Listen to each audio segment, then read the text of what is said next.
Oh my God! Okay, it's happening. Everybody stay calm. What's the Everybody procedure, stay calm. everyone? What's the procedure? Stay calm!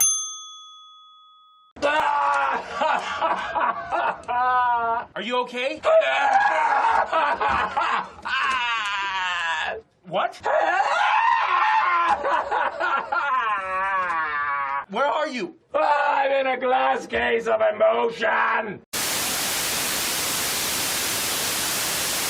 Hello guys and welcome back to Rewind Reviews. In this video we're going to be taking a look at one of my most anticipated movies of 2023, and that is Marvel Studios' Guardians of the Galaxy Volume 3. Still reeling from the loss of Gamora, Peter Quill rallies his team to defend the universe and one of their own, a mission that could mean the end of the Guardians if not successful. The third instalment of the Marvel Cinematic Universe franchise was written and directed by James Gunn and stars Chris Pratt, Bradley Cooper, Dave Bautista, Karen Gillan, Vin Diesel, Zoe Saldana, Pom Klementieff, Chukwudi Iwuji, Maria Bakalova, Sean Gunn, Will Poulter, Linda Cardinelli, Asim Chowdhury and Michaela Hoover. Guardians Volume 3 is one of the most anticipated movies of 2023, and it is one of the most anticipated movies within Phase 5 of the Marvel Cinematic Universe. It's mad to think just how big these characters actually are now, especially since 9 years ago the characters first debuted on the big screen and nobody really knew what to think of it when they first were announced. All these characters were basically C-list characters, only hardcore fans will have heard of them, and the fact that they've managed to make these characters not only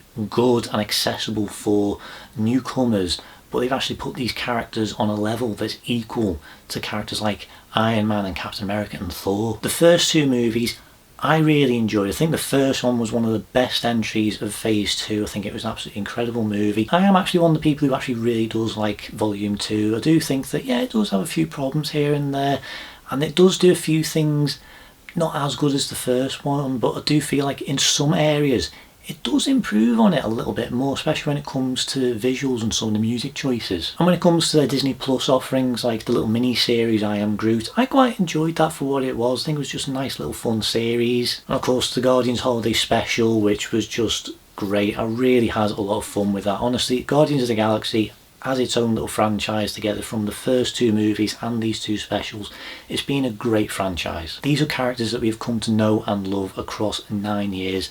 And finally, 2023, we are saying farewell to this iteration of the Guardians of the Galaxy in Volume 3. But just before we get into the main review, you needn't fear about spoilers. This is going to be a spoiler-free review. I'm going to save a spoiler talk for another video sometime within the next week. That being said, I am going to go over a few minor details, but it's stuff that has been officially released. So if you don't want to know anything about the movie whatsoever, I'd advise seeing the movie before seeing this review. So I guess the real question is this movie as good as Volume 1 and 2? And I think it is. It's not only a good movie, but it is a vast improvement on a lot of the movies that we have been getting within the Marvel Cinematic Universe as of late. I have seen some people saying that this is the best entry of the MCU since Endgame. I wouldn't really necessarily go that far. Personally, I think No Way Home is probably the best one since then.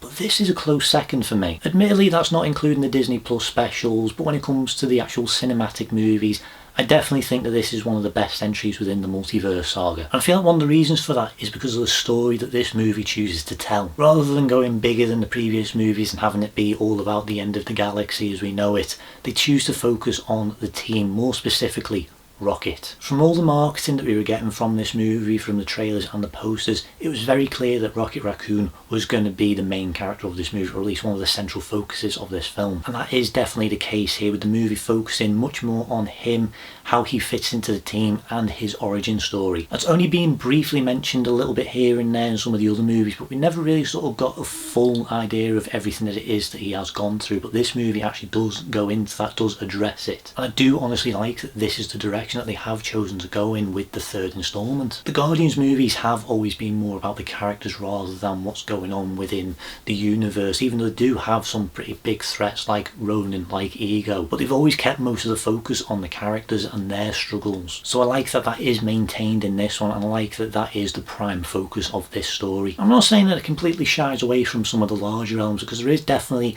a lot going on. There's a lot of plot threads and character arcs and all sorts going on in this movie. So it does still feel big, but the main focus of it is on this small scale story. When it comes to the performances in this movie, we've got a pretty stellar cast. Once again, we are getting brilliant performances across the board. Standouts for me this time around: Chris Pratt obviously as Star-Lord. I thought Dave Bautista as Drax was great this time around. He definitely was a character that was kind of pushed to the side a little bit in volume 2. So I do like that they have kind of shifted that just a little bit in this one. They do actually address some of that criticism from volume 2, and I really do like what it is that they have done with his character in this one. I'm really starting to love Pom Clemente as Mantis. I think she has been a great character. I liked her in volume 2, but they didn't really give her a lot to do.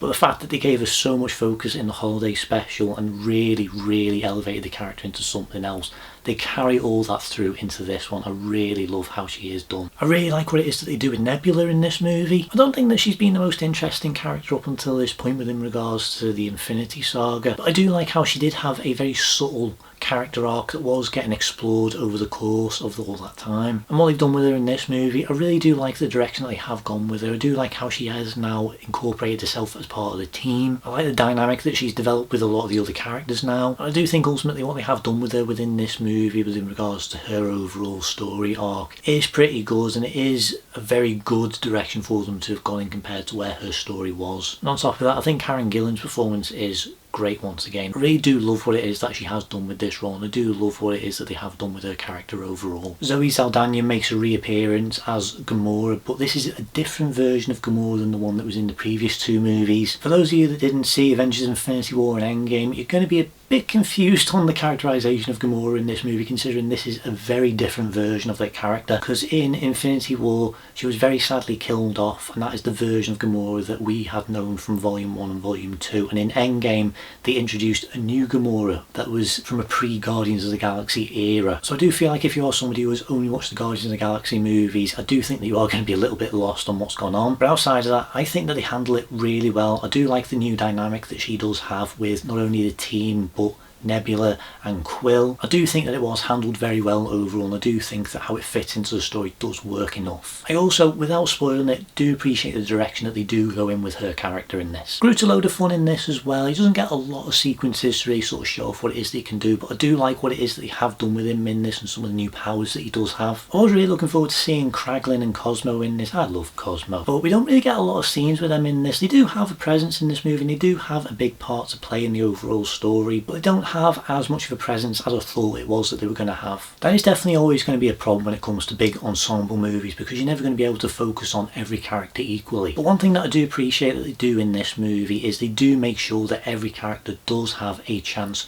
to shine, that every single character does have a part to play, no matter how big or small. But there are definitely a lot of characters in this movie, maybe one too many. I do think that it could trim down some things here and there. This is a James Gunn movie after all, and there is definitely a lot of cameos from very familiar faces if you watch a lot of his movies, so there is a lot of characters, there's a lot of input from different elements.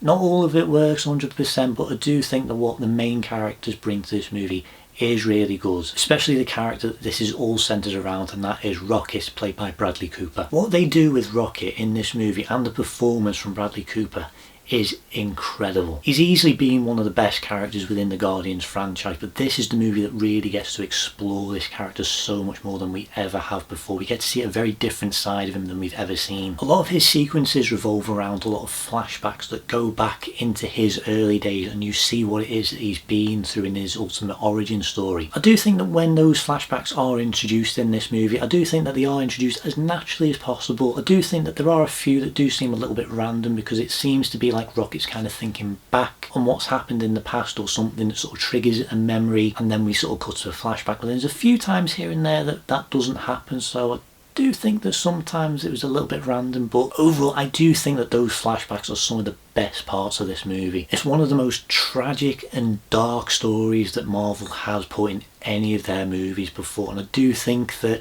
this is by far one of the most emotional things that they've made as well. So you might want to take some tissues. I'll be honest, I was expecting the comedy to really sort of lighten things up a little bit more than it actually was in this movie, because this does feel a lot more serious than the previous 2 movies and the specials as well, because most of those movies are more or less just comedies. This time I think the comedy's really stripped back compared to what we have seen in the past. The main focus of this story is really dark, and there is humour in this. They do try and liven things up as much as they can. There is definitely a lot of comedy that does help sort of lift the mood, but to me the comedy definitely felt a lot more toned down than previously, with a much more larger emphasis on the more serious elements. So this is easily the darkest movie in the Guardians trilogy. It's one of the darkest movies in the MCU. And I've got to be honest, I will admit that there is some imagery in this that really did stay with me, and it's kind of disturbing. There's a few really nasty elements in this movie. So much so that I really did actually question the age rating of this movie, because for us in the UK it's rated a 12A, which is the standard for every single MCU movie. But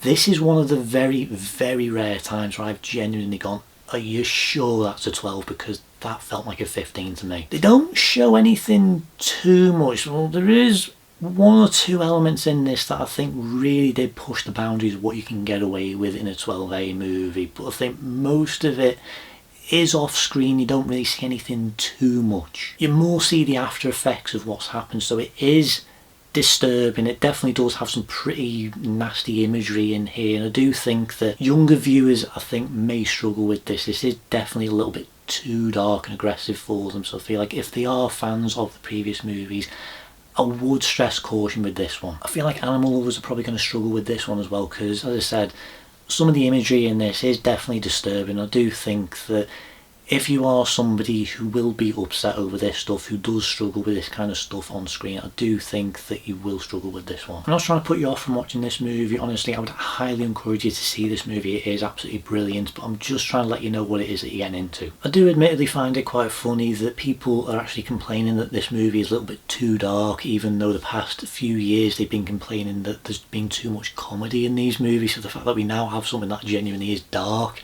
and people are complaining about that, it's just, what is it you want? As I said, it definitely does have some comedy in this one. It's not as prominent as the previous movies, but I do think that it is good. I do think the majority of it does hit. I do think that this is actually one of the funnier entries, but as I said, it is absolutely toned down compared to what we got in the previous Guardians movies. Now, there's two other big characters in this movie that I do want to talk about, and the first one is the High Evolutionary, who's the big villain of this movie. Chukwudi Iwuji is absolutely fantastic in this movie. He's not the most fleshed out of characters, but that's not really what it is that they're trying to do with this movie. This movie is very much focused on the Guardians first, but I do think that the High Evolutionary is a good villain. He does feel threatening. He is definitely powerful. I like how it is that they do handle him within this movie. Yes, as I said, he definitely could have done with being fleshed out a little bit more, but I do think that what it is that he is meant to be and what he represents in this movie is really good, and I do think the performance really does enhance that. He really is good, and as I said, even though he doesn't feel like the most fleshed out character, he is absolutely despicable. He is just pure evil. He is not hard to hate at all. He's one of the most hateable villains within the entire MCU. Honestly, I think the High Evolutionary's inclusion in this movie is really good. I like how it is tied into Rocket's origin story and the dynamic that those two characters have together, and I think Chukwudi's performance is really good. And then we come to the other character that I wanted to talk about, and that is Adam Warlock, played by Will Poulter. I've been looking forward to Adam Warlock's appearance within the MCU ever since they teased him all the way back in the first Guardians of the Galaxy, as well as the proper introduction in Volume 2. They were definitely setting him up to be a big part of this story. I know that he is meant to be a big part of the Infinity Saga, and people were very disappointed that he wasn't included in that story, but it made sense for what it was that they were trying to do in those films. So this is the big debut of the character, and he's quite disappointing. I think Will Poulter's absolutely excellent. I think he's absolutely amazing actor. I've been following him for years, like long before We're the Millers and Narnia, and it's been great seeing him develop into the actor that he has become. And I think that having him being a part of this movie is absolutely brilliant, and I love what he does as Adam. But the character of him doesn't really have that much to do. He has one big part to play in this movie, but really all he sort of serves is just kind of like a bit of a nuisance for the Guardians. He just sort of like shows up, causes a bit of chaos, and then that's it really. There is definitely a lot of potential for what it was that they could have done with him in this movie. I do think that what they were trying to do, and what some of the elements that they do include in this, there was a lot of potential to be explored a lot more and actually give him a proper, more emotional story and a bit more of a connection to the Guardians and the overall story, but I just don't think that it was really explored as well as it really could have been. So overall, performance wise, Will Poulter is brilliant. I really love him as Adam Warlock. I want to see more of him in the future, but when it comes to his performance in this movie, when it comes to the characterisation of him in this movie and what he serves into the overall story, I am a bit disappointed. I am very split on the runtime for this movie, because this is the longest Guardians movie. It's 2 hours 20 or thereabouts, and it does feel a little bit longer than it really needs to. As I said, the stuff with Adam Warlock, I feel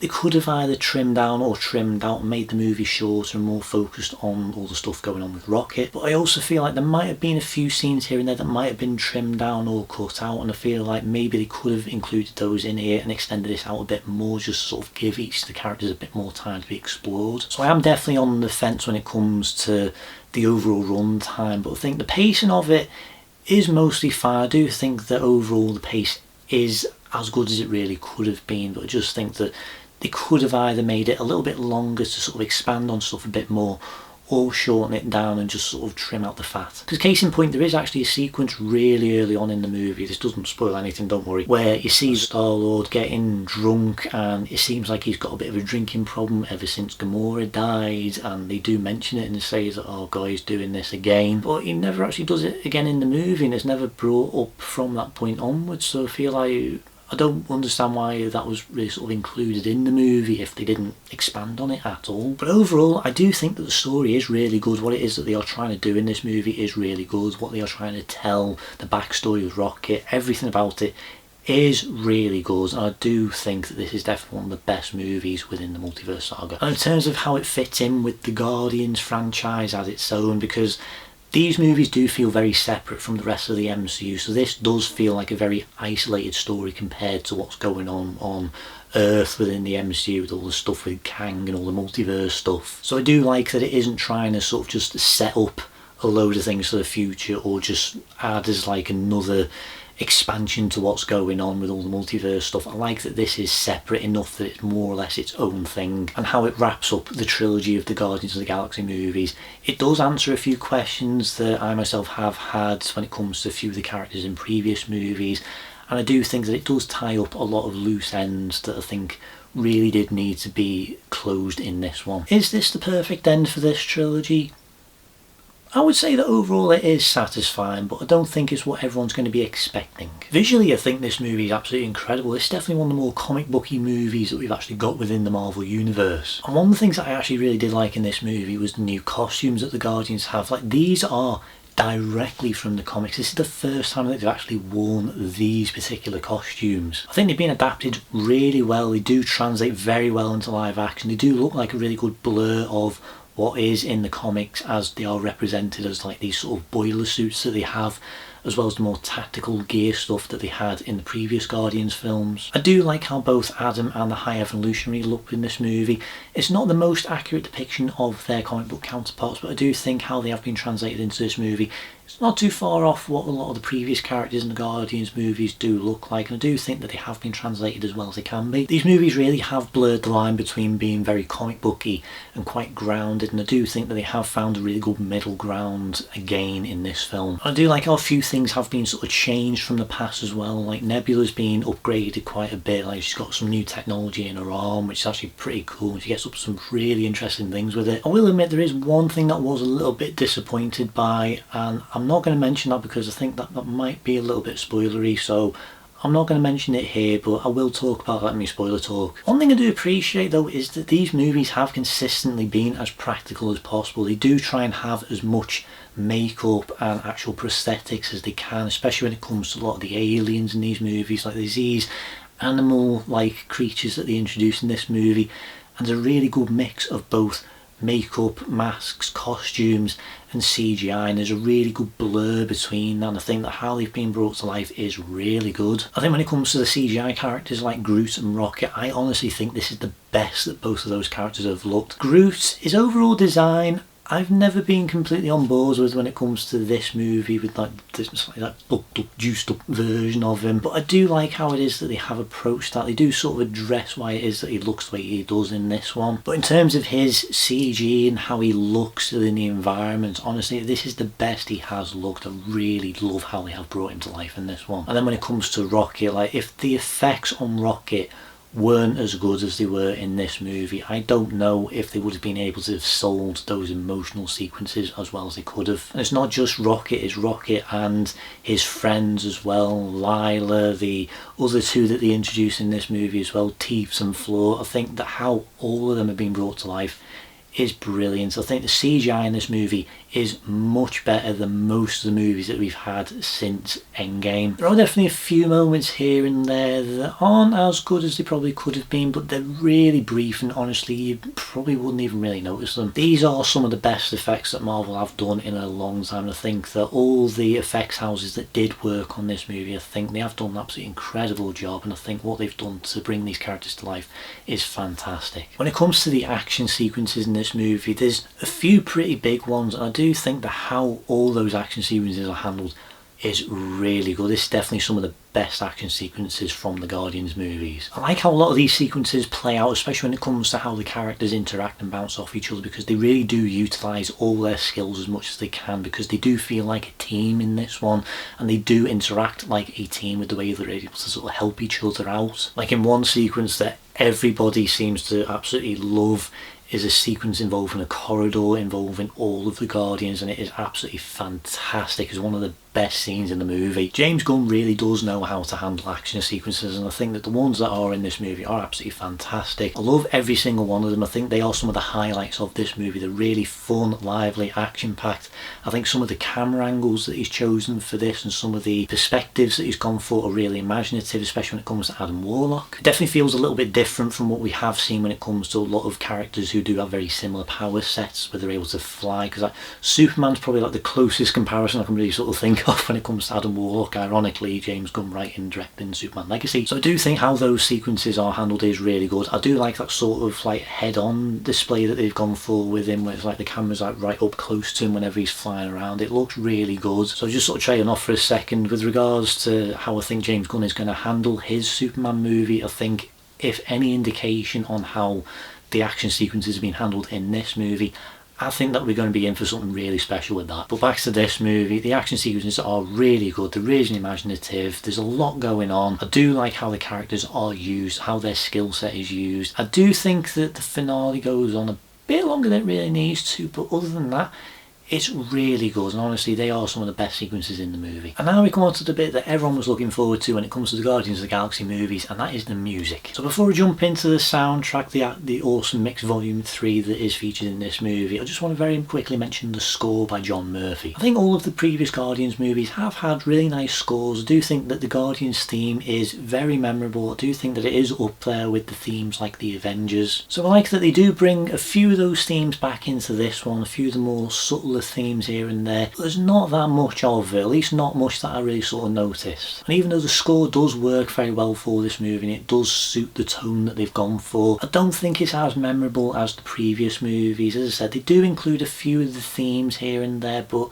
it's very brief and there's not much of them. So it would have been nice to have had a few more callbacks to the previous soundtracks. Other than that, I do think it is okay overall. I have listened to it on its own. It is a good soundtrack. I just don't think it really sort of stands out as much as I think it really could have. But when it comes to Awesome Mix Volume 3, I do think that the songs that they've gone for in this movie are great. Personal preference, I think Awesome Mix Volume 2 is probably my favourite one from Volume 2, but I do like a lot of the songs in this movie. With Peter using a Zune in this movie, it means that they're able to kind of step away from just solely focusing on the 80s and 70s when it comes to the songs that they used. They're able to do songs from the 90s and 2000s era. So there is a really good mix of songs in this movie. It's definitely a little bit more rock oriented than some of the other movies, but there is a reason for that, and I do like what it is that they have done. James Gunn has said in the past that the soundtracks for Volume 1 and Volume 2 is meant to kind of represent Peter's mother, Meredith Quill, basically communicating to Peter, and that's what the soundtracks were meant to be. And in this one, because it was Yondu who gave him the Zune, it's meant to be Yondu communicating to him. So the soundtrack does feel a little bit different to the previous movies, but it is really good. I do think that the songs that I have chosen are really good. There's some of my favourites in here. I will admit only some of the songs I have heard prior to this movie, but some of the ones that I was introduced to because of this movie, the ones in the trailer, Space Hog in the Meantime, that's one of my favourites, and I was introduced to it through the trailer. So I'm really glad that all those songs are included in this, because the previous movies did actually feature songs in the marketing that didn't even appear in the movies, even though they are on the soundtrack. So I am glad that those songs are included in this, and I think that how they are utilised, again, they do work very well. They do fit narratively into the story. I will admit, and I have seen a few other people mention this as well, sometimes they do feel a little bit more forced into this one compared to how Volume 1 and Volume 2 were. But overall, how they are meant to represent what's going on narratively, I do think it still works, and it genuinely is a really great soundtrack. So honestly, if you haven't heard the soundtrack on its own, I highly recommend checking it out. Definitely makes the credits a little bit more fun to sit through as well. Which reminds me, just before I wrap this video up, that there are 2 post-credit sequences in this movie, so make sure you stay all the way through to the end. Overall, Guardians of the Galaxy Volume 3 is a return to form for Marvel. It tells a very heartfelt story with some great characters.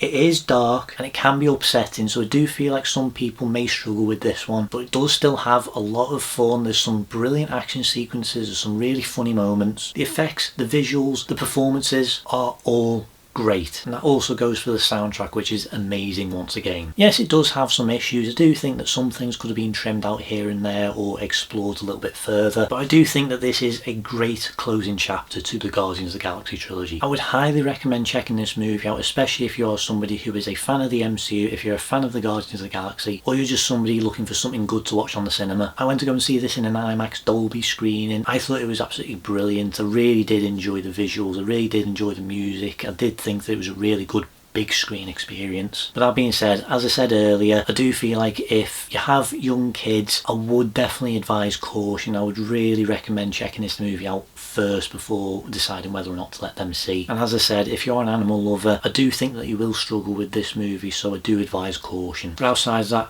I highly recommend checking this movie out. So with all that being said, my rating for Guardians of the Galaxy Volume 3 is an 8 out of 10. I really did think that this was a great movie. It is a shame that James Gunn is no longer going to be working with Marvel Studios making Guardians of the Galaxy projects. But on the other hand, with him moving over to DC, now the co-CEO of DC Studios, I'm really looking forward to seeing what it is that he can bring to those characters, because if he is able to make these C-list superhero comic book characters into A-listers, imagine what he can do with some of the most iconic characters on planet Earth. I'm really looking forward to seeing what it is that he has in store. I'm really hopeful for the future of the MCU as well.